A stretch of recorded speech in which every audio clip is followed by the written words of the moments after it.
जम्बूद्वीपे भरतखंडे आर्यावर्ते भारतवर्षे।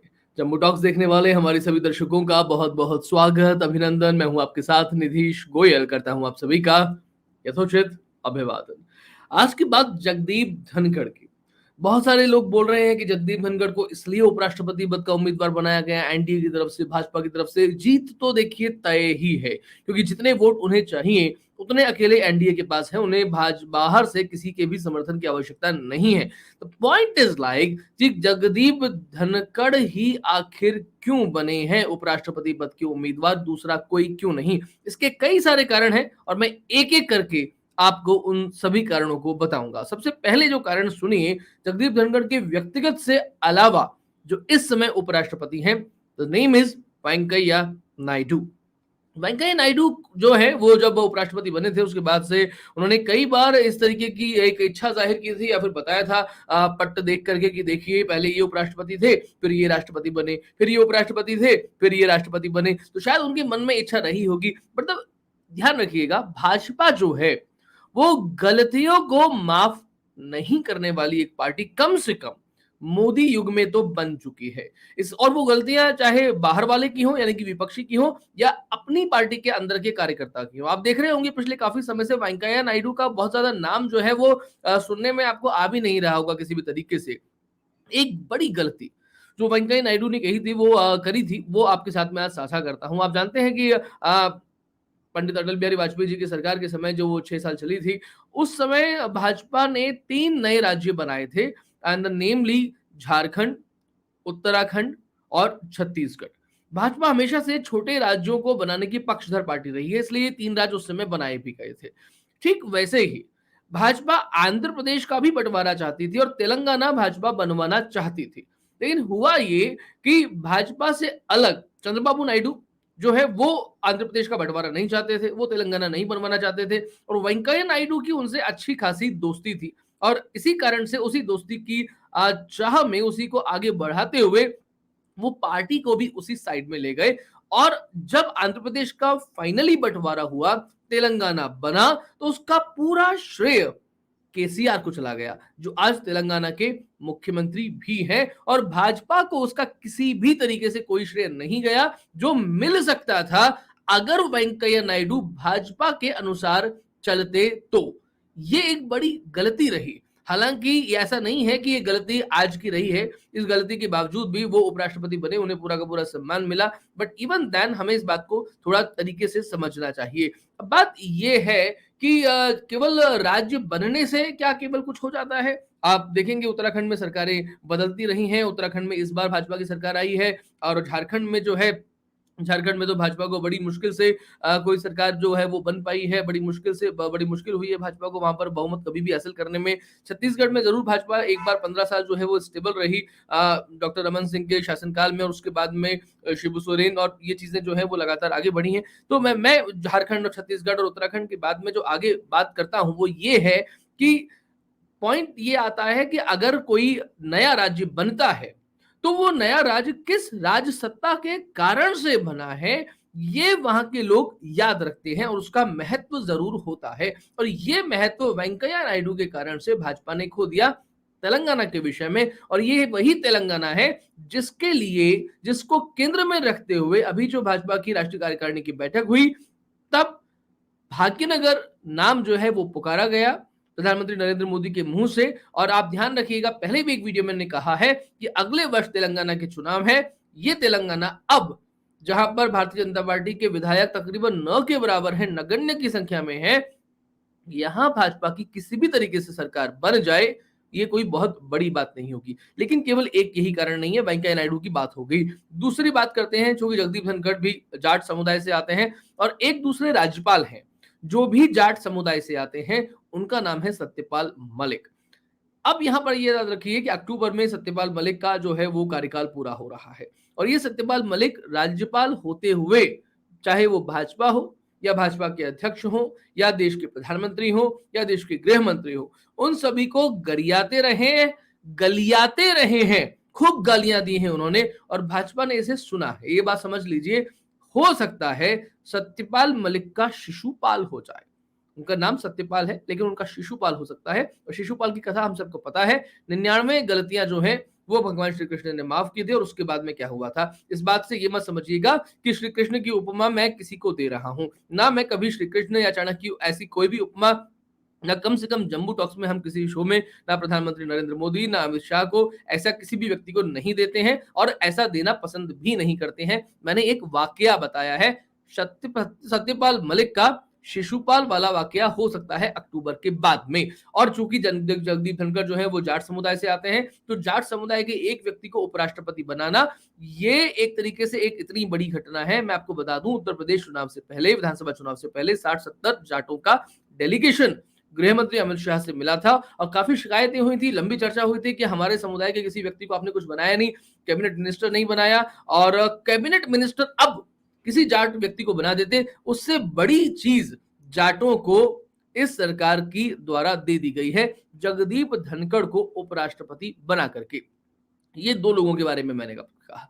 इसके अलावा नाम बहुत सारे चल रहे थे, दक्षिण के नाम के बारे में भी बात आ रही थी कि दक्षिण का कोई उपराष्ट्रपति बन सकता है। लेकिन यहां पर मैं आपको बता दूं कि राज्यसभा की 4 सीटें हैं, जहां से चारों सीटों पर नॉमिनेशन के लिए नॉमिनेटेड सीट्स वो होती हैं, और वहां से दक्षिण के लोगों को दे दिया गया था, और तभी तकरीबन तय हो गया था, क्योंकि अगर दक्षिण से उपराष्ट्रपति होते तो ये 4 सीटें नॉमिनेशन वाली ये दक्षिण के व्यक्तियों को नहीं जाती। दूसरी बात, कैप्टन अमरिंदर सिंह का भी नाम चल रहा था।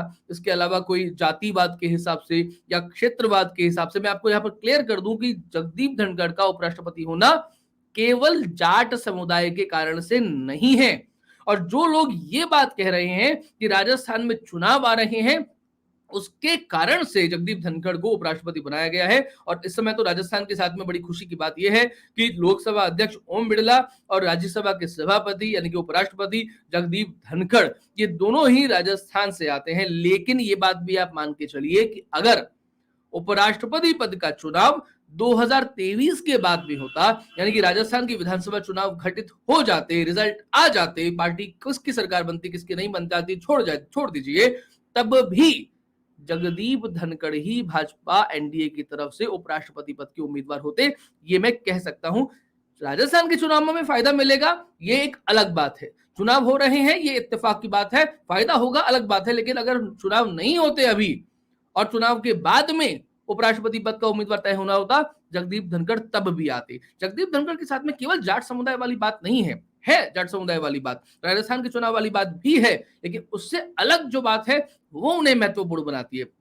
चलिए, जाट समुदाय की बात आई है तो मैं आपको ये भी बताता चलूं कि जगदीप धनखड़ एक राजनेता रहे हैं, जगदीप धनखड़ सुप्रीम कोर्ट में वकील रहे हैं, जगदीप धनखड़ झुंझुनू से लोकसभा सदस्य रहे हैं, वो राजस्थान सरकार में मंत्री रहे हैं, और पश्चिम बंगाल के राज्यपाल रहते हुए, चुनावों की बात छोड़ दीजिए, चुनावों के अलग जितनी लड़ाई उन्होंने ममता सरकार से लड़ी है, ध्यान कर लीजिए, भाजपा से ज्यादा राजनीतिक लड़ाई तो गवर्नर जगदीप धनखड़ साहब ने लड़ी है। ये बात कई बार ऐसा लगता है कि शायद राज्यपाल की जो मर्यादा है या उनकी लक्ष्मण रेखा जो है उसे जगदीप धनखड़ जी ने लांघ दिया था। लेकिन आज की वर्तमान राजनीति की बात करें तो ये बात कोई बहुत लंबी चौड़ी और बहुत बड़ी नहीं है जिसको बहुत ज्यादा कायदे के साथ में और कशीदे के साथ में रखा जाए। ये मुख्यमंत्री रहते हुए ममता बनर्जी ने कितना लांघा, हम इस बात को समझ सकते हैं। दूसरी बात ये भी मैं आपको बताता चलूं कि भाजपा किसी भी संवैधानिक पद पर किसी भी व्यक्ति को रिपीट करने की मूड में कहीं भी नहीं दिखती है। और पिछले बार राष्ट्रपति उपराष्ट्रपति बने, इस बार राष्ट्रपति उपराष्ट्रपति बने, इनमें कॉमन क्या है वो भी समझ लीजिए। राज्यपाल तो पहले आपको होना ही है, चाहे वो राष्ट्रपति रामनाथ कोविंद हो, पहले राज्यपाल रहे थे। द्रौपदी मुर्मू को बनाया गया, पहले राज्यपाल रही हैं। जगदीप धनखड़ बने, पहले राज्यपाल रहे हैं। वेंकैया नायडू के समय वो राज्यपाल नहीं रहे, लेकिन उस समय किसी न किसी पॉलिटिकल व्यक्ति को बनाना था, और उस समय भाजपा के पास में बहुत सारे राज्यपाल थे भी नहीं, ये बात मैं आपको बताता चलूं। लेकिन यहाँ पर आप ये बात भी समझिएगा कि उपराष्ट्रपति पद के दोनों उम्मीदवार, पहले वेंकैया नायडू प्योरली पॉलिटिकल व्यक्ति, उन्हें कुछ ना कुछ पद देना भी था, दक्षिण के किसी व्यक्ति को लेकर के आना था। और इस बार जगदीप धनखड़ भी प्योरली पॉलिटिकल व्यक्ति के तौर पे सामने आए हैं। पिछली बार राष्ट्रपति रामनाथ कोविंद, वो आप पॉलिटिकल तो रहते ही हैं, लेकिन प्योरली पॉलिटिकल जिसे कह सकते हैं ऐसे रामनाथ कोविंद नहीं थे। द्रौपदी मुर्मू की तुलना किसी भी तरीके से जगदीप धनखड़ से नहीं की जा सकती। क्योंकि द्रौपदी मुर्मू एक आदिवासी महिला के तौर पे भारत का राष्ट्रपति बनना ये एक बहुत बड़ी घटना है और इसका एक बहुत बड़ा संदेश जो है वो जाने वाला है। लेकिन वो भी उन्हें भी प्योरली पॉलिटिकल नहीं कहा जा सकता। लेकिन उपराष्ट्रपति जो है, चाहे पहले वेंकैया नायडू हो या इस बार राज्यसभा के सभापति के तौर पे, उपराष्ट्रपति के तौर पे जगदीप धनखड़, ये प्योरली पॉलिटिकल है। और भाजपा अपने दल के अलावा के किसी भी व्यक्ति को उपराष्ट्रपति पद का उम्मीदवार नहीं बनाएगी, उपराष्ट्रपति नहीं बनाएगी, ऐसा इन दोनों बारों से अच्छे तरीके से हमें लगता है। दूसरी बात, ममता बनर्जी ने पिछले 5 वर्षों में जब जगदीप धनखड़ जी राज्यपाल रहे थे, भाजपा के किसी भी नेता को उस तरीके से गालियां नहीं दी हैं, उस तरीके से नहीं गरियाया है, उस तरीके से उनके साथ में बहसबाजी नहीं करी है जैसी उनकी जगदीप धनखड़ के साथ में हुई है। ममता बनर्जी को सरकार को घेरने की बात हो, सरकार को डराने की बात हो, बार बार उसे डॉक में लाने की बात हो, उसे ये कहने की बात हो कि कानून व्यवस्था चरमरा गई है, संवैधानिक व्यवस्था यहाँ पर खत्म हो गई है, हम रिपोर्ट जो है वो केंद्र सरकार को भेजेंगे, यहाँ पर राष्ट्रपति शासन कभी भी लागू हो सकता है। ये सारी की सारी बातों को लगातार जगदीप धनखड़ बहुत बढ़िया तरीके से करते रहे, एक राजनीतिक लड़ाई लड़ते रहे ममता बनर्जी के साथ में और ममता बनर्जी को पूरे तरीके से उलझाए रखा। इस बात को सर्वथा योग्य तरीके से मानिएगा कि एक उपराष्ट्रपति के तौर पे, चाहे वो विदेश यात्राओं की बात हो, डेलीगेशंस के साथ में मिलने की बात हो, पढ़े लिखे व्यक्ति की बात हो, जिसकी पहले से राजनीतिक समझ हो और जो संवैधानिक व्यवस्था के कॉन्ट्रडिक्शंस को समझ सकता है, जो विपक्ष के साथ में विपक्ष को मैनेज करने में सक्षम है, ऐसे व्यक्ति के तौर पे जगदीप धनखड़ एक राज्यपाल से उठ करके उपराष्ट्रपति पद के लिए पहुंचना, ये केवल जाट समुदाय के कारण से नहीं हो सकता, ये केवल राजस्थान के आने के कारण से नहीं हो सकता, ये केवल राज्यपाल के पद पर उसके आगे बढ़ के उपराष्ट्रपति के पद पर आने से नहीं हो सकता, बल्कि आपने अपनी जो व्यक्तिगत योग्यताएं दिखाई हैं उनके कारण से ये सब बातें अच्छे तरीके से संभव हुई हैं। रही बात ममता बनर्जी की, मैंने अपने पिछले वीडियो में जो हामिद अंसारी के बारे में बनाया था, आपको बताया था कि 2012 में जब सोनिया गांधी ने बुलाया था ममता बनर्जी को और बताया था कि हामिद अंसारी को मैं राष्ट्रपति बनाना चाहती हूं, तो उसके तुरंत बाद में ममता बनर्जी ने बाहर आकर के प्रेस कॉन्फ्रेंस कर दी थी और ये बात बता दी थी। इस बार क्योंकि ममता बनर्जी को की ये शिकायत थी, अगर आप द्रौपदी मुर्मू को बताती, द्रौपदी मुर्मू के बारे में कि हम उन्हें राष्ट्रपति बनाना चाह रहे हैं, तो हम उनका समर्थन करते। शायद यही चीज थी जिसके कारण से हेमंता बिस्वा शर्मा को ये संदेश लेकर के भेजा गया और ममता दार्जिलिंग में उनकी, जगदीप धनखड़ जी की और साथ साथ में ममता बनर्जी की एक भेंट वार्ता हुई, इसकी तस्वीर भी एक साझा हुई थी और शायद ममता बनर्जी को यह बता दिया गया था कि जगदीप धनखड़ को उपराष्ट्रपति बनाया जा रहा है। और एक अच्छी जनतांत्रिक व्यवस्था में यह अच्छी बात भी है कि अगर किसी स्टेट से किसी राज्यपाल को उपराष्ट्रपति पद के लिए भेजा जा रहा है, राष्ट्रपति पद के लिए भेजा जा रहा है, उनको उम्मीदवार बनाया जा रहा है, तो उस राज्य के मुख्यमंत्री को यह चीज ज्ञात होनी चाहिए। लेकिन इस बार ममता बनर्जी ने पिछली बार की तरह से ये बात आउट नहीं की। जब पिछली बार उन्होंने बता दिया था हामिद अंसारी के बारे में, लेकिन और उसके बाद में मुलायम सिंह यादव के साथ में मीटिंग की थी और उसके बाद में फिर प्रेस कॉन्फ्रेंस की थी कि अब्दुल कलाम साहब को अगर ये पार्टी जो है वो आगे बढ़ाती है तो हम उनका समर्थन करेंगे। लेकिन इस बार उन्होंने ऐसा कुछ नहीं किया, क्योंकि किसी भी तौर पे एक घाटी एक घाघ राजनेता तो वो हैं और मैच्योरिटी वाली बात भी उनके बारे में कहनी पड़ेगी। मैच्योरिटी उनके अंदर है एक राजनेता के तौर पे, अब उसको चालाक राजनेता कहें, चतुर कहें, घाघ कहें, ये एक अलग बात हो जाती है। लेकिन उन्हें मालूम है कि जगदीप धनखड़ के बारे में ये कहूंगी तो शायद से सही नहीं होगा। अब देखना ये होगा कि अगर ममता बनर्जी इस बात से खुश हैं कि उन्हें बता दिया गया, तो वो जगदीप धनखड़ के उपराष्ट्रपति बनने से खुश हैं या राज्यपाल के तौर पे जगदीप धनखड़ विदा हो रहे हैं बंगाल से, वो इस बात से खुश हैं। देखना यह भी पड़ेगा कि ममता बनर्जी क्या जगदीप धनखड़ का समर्थन करती हैं उपराष्ट्रपति पद के तौर पे या कुछ और करती हैं। लेकिन जगदीप धनखड़ का देश के उपराष्ट्रपति पद पर शोभायमान होना, ये जाट समुदाय के लिए भी एक बड़ा संदेश है।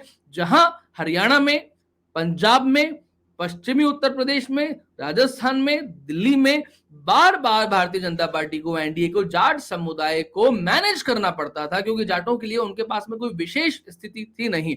तथा कथित किसान आंदोलन में की बात करें या जाटों को जिस तरीके से भड़काया जाता था बार बार, उसके बारे में बात करें।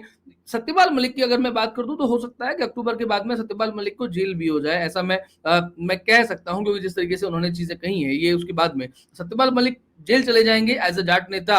उसका भी इतना बड़ा प्रभाव नहीं पड़ेगा, क्योंकि उनका जाटों पर उतना प्रभाव नहीं है जितना जगदीप धनखड़ का है।